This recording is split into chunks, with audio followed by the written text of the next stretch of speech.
Hey, what's going on, guys? Alex Dargay, realtor. Reason for the video, wanted to share two quick things with you. Number one is how to calculate your debt to income ratio. And number two, how to get pre-approved for a bigger loan. Okay, these two things go hand in hand. So I want you guys to pay attention here.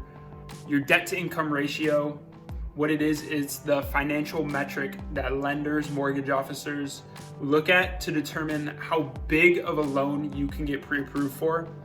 And what it is, just by the name, it's the ratio between your monthly debt expenses and your monthly gross income, gross being before taxes, okay?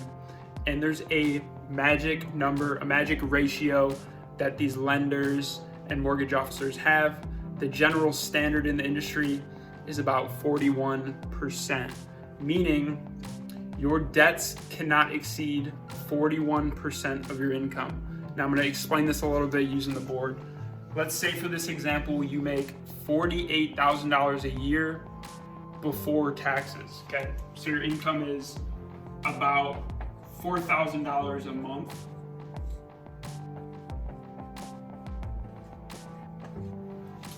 And like I said, 41% rule. Your debts can't exceed 41% of that 4,000. For math, I'm just going to use 40% to make it easier. You cannot exceed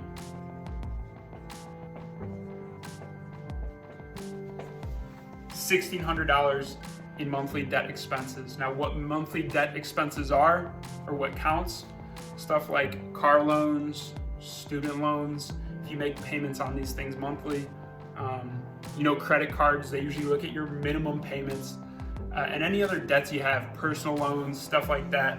So we'll use a simple example. Let's say you have a car loan, $200 a month. You have student loans, same thing, $200 a month.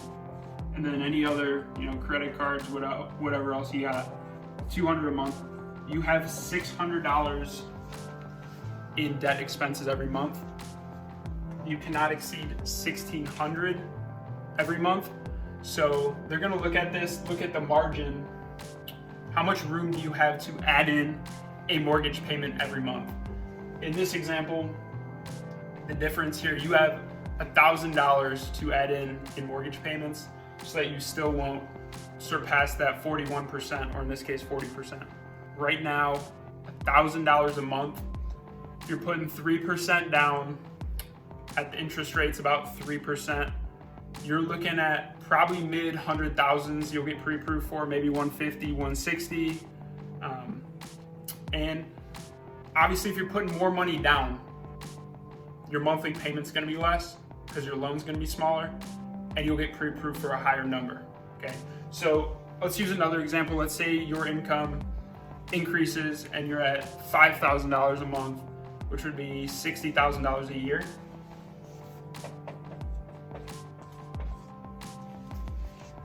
Using the 41%, or I'll just use 40% of your gross income, your debts can't exceed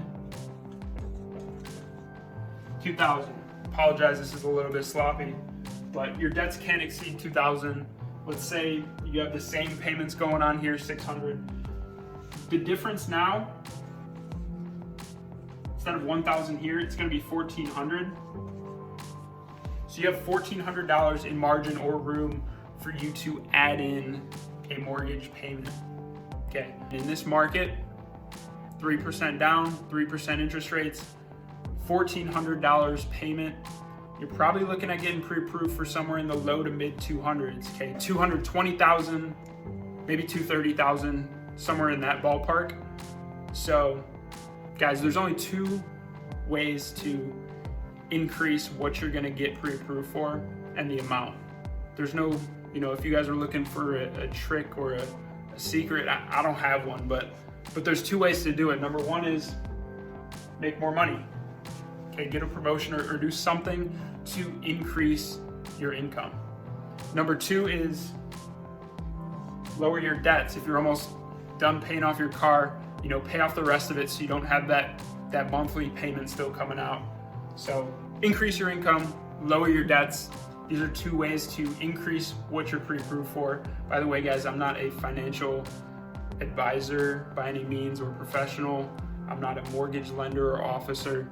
This is just what I know and kind of an overview. There's other stuff that goes into it, but this is a good general rule and good start to determining how much you're going to get pre-approved for and what you can do about it to increase what you get pre-approved for. Okay, hope this made some sense.